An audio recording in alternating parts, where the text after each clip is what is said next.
In October of 1857, a physician rode through the Louisiana dark to a sugar estate where a newborn had stopped breathing.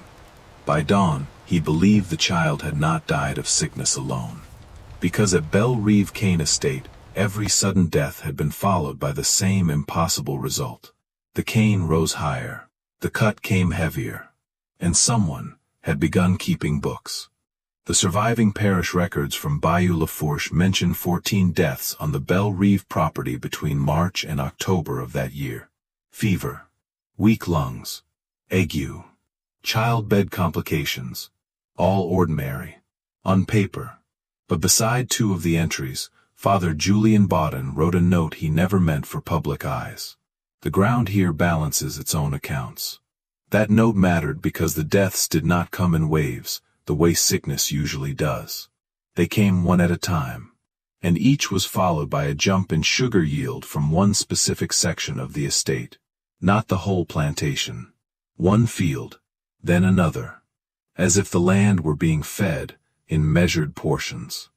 Anna Mercer had arrived at Belle Rive the year before from Philadelphia, married into what she had been told was an old Louisiana property with temporary cash troubles and a respectable future. Her father had lost money in the panic. Lucien Vale needed a wife with northern connections and a dowry still intact. On paper, it looked like rescue for both families. What Anna found instead was a dying estate. The cane fields had been cut too hard for too many seasons. Drainage ditches had caved in. Boilers went unrepaired. The enslaved labor force had been reduced by sickness, sale, flight, and punishment. Lucien spent his evenings bent over account books that never seemed to add toward survival. Every meal felt like waiting for bad news to enter the room. Anna walked the grounds because movement was the only way she could bear the silence of the house. She learned the edges of the marsh, the smell of cane juice turning sour in the heat, the rhythm of the grinding mill, the quarters where coughs carried after dark. She also kept a private notebook.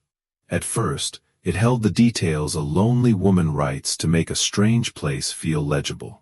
Distances between buildings, the names of the house servants, the condition of the ditches, Lucien's temper after letters arrived from New Orleans. By August of 1856, the notes had changed.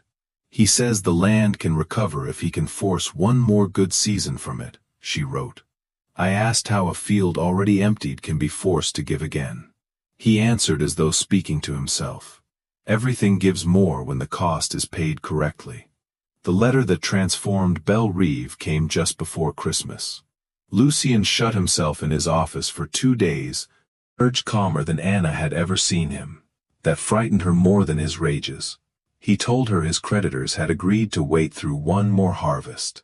What he did not tell her was that the new paper buried him in punishing interest.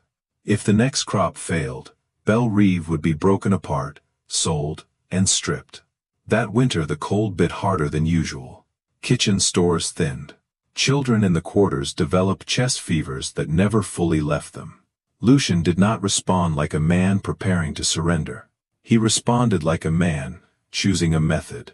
Behind the main house stood an old curing shed built of brick and cypress, once used for drying cane and storing fuel. By the time Anna arrived, Lucien had converted part of it into a private workroom and forbidden anyone to enter without him.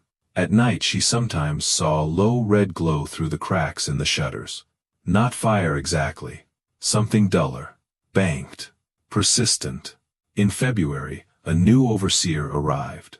His name was Amos Rusk, a heavy-shouldered man from a sugar property farther west, known for driving labor until bodies failed and then calling the failure proof that more force was needed. But what unsettled the people at Belle Rive most was not his brutality. It was his curiosity. He spent evenings asking older black workers about burial soil, ancestor offerings, river mud, and the way certain ground was said to hold a person after death. He listened the way a mechanic studies a machine. Anna wrote that Lucien improved after Russ came. Not happier, sharper, as if the two men had found a language between them. The first death that broke the pattern of ordinary plantation misery came in March. A field hand named Josiah, strong by every account, collapsed while clearing a neglected section near the back levee.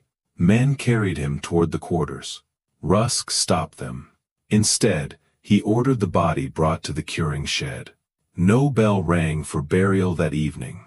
The next morning, Lucian announced that the exhausted levee plot would be replanted after all. The overseer said the soil could not carry cane there. Lucian overruled him. Within 10 days, fresh shoots had emerged thicker than any the estate had seen in years. By the end of the month, the section looked greener, denser, almost wet with life. Then another death came. A woman in the boiling room, burned but not mortally, died before sunrise after being taken from the infirmary. Her body was also diverted to the curing shed. 2 days later, the rows nearest the mill showed a surge of growth so abnormal that even neighboring planters remarked on it when they passed by the road. By late spring, Anna no longer needed to guess. The pattern was too exact. A death. A night inside the locked shed. Then again in one marked section of the estate. She began copying numbers from Lucian's loose papers whenever he left his desk unattended. Cane tonnage. Recovery. Labor losses. Field designations. At first the columns meant little to her. Then she realized each mortality entry sat near a projected increase. Not metaphorically. Mathematically. Someone was converting death into expected output. The notebook changed again. It is not that people die and the fields happen to prosper, she wrote. It is that the fields are being made to prosper by whatever passes through that shed. In June, Belle Rive became a local wonder. A property that had been sinking now produced canes so tall the tassels brushed a man's shoulder before harvest time. The stalks cut heavy with juice. Visitors were welcomed for supper and whiskey, but never allowed near the back tracks without Lucian or Rusk at their side. Anna noticed that guests left unsettled even when they could not name the reason. The house was polished. The table was full again. Yet all prosperity at Belle Rive seemed to sit on top of something newly buried. What Anna saw for herself was worse than rumor. One night, unable to sleep, she followed Lucian from their room and watched from the gallery as he and Rusk crossed the yard carrying a narrow wooden crate between them. They were not coming from the house. They were coming from the old family burying ground beyond the cypress line. Rusk had a shovel over one shoulder. Lucian's hands were black with soil to the wrist. At breakfast, Lucian touched Anna's cup, asked whether she had slept well, and spoke pleasantly about shipping schedules. By July, 8 people were dead. Not the weakest among them. Not only the old. Not even only the sick. A cooper with broad arms and no sign of fever. A girl from the wash yard. A driver thrown from no horse because no horse had been near him. Each death was followed by another game. Another section of Belle Rive turning impossible. The enslaved workers began avoiding certain strips of ground at dusk. They said the soil there felt warm after sunset. They said water stood where no rain had fallen. They said cane roots turned toward footsteps. Anna did not dismiss them. By then she had begun measuring the stalks herself with a length of ribbon hidden in her sleeve. Some rows gained nearly 2 inches overnight. Then she discovered she was pregnant.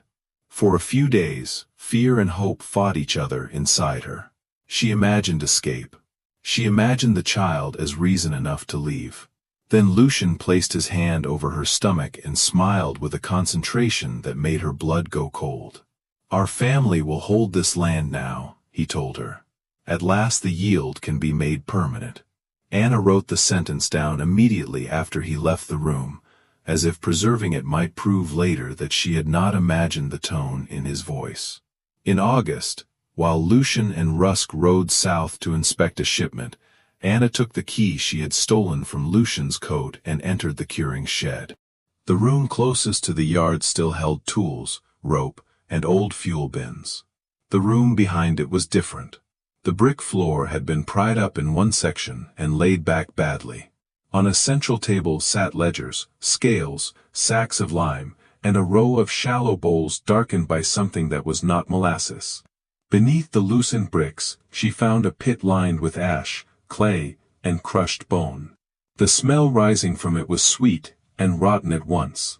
She did not write down everything she saw there. Whether she could not or would not, no one knows. But several pages of her notebook were later found stuck together with blood. The legible lines were enough.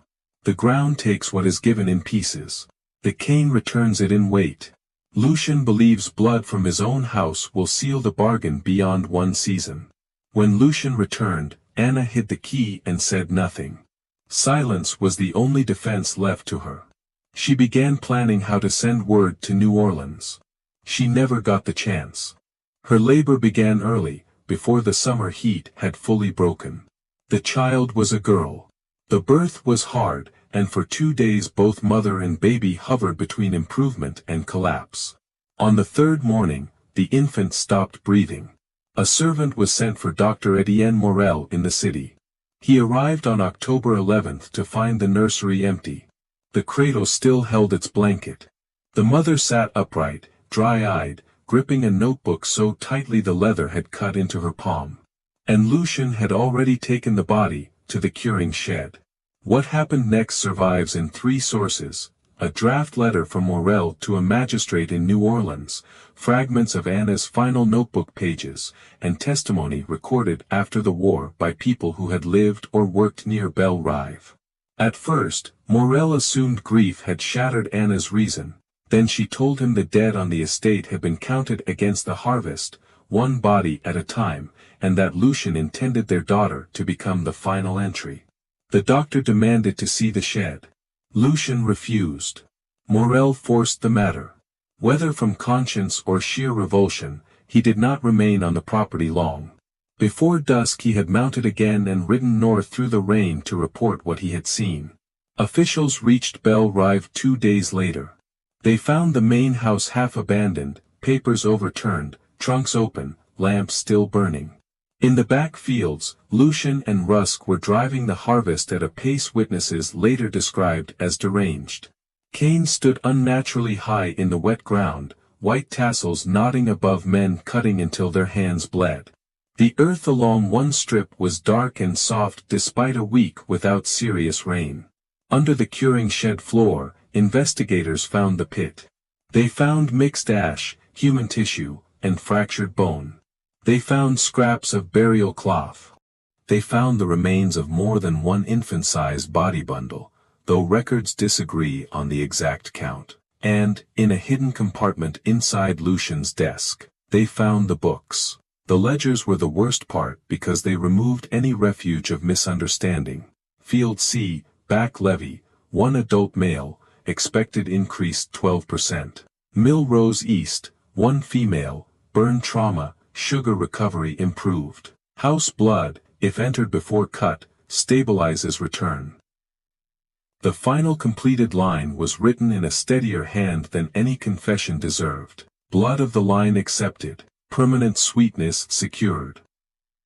Lucian Vale never stood before a court. He was found dead in his cell 4 nights after his arrest. Amos Rusk disappeared during transfer and was never recovered. Some said he fled into Texas, others said men who had lost kin at Belle Rive handled justice themselves somewhere along the river road.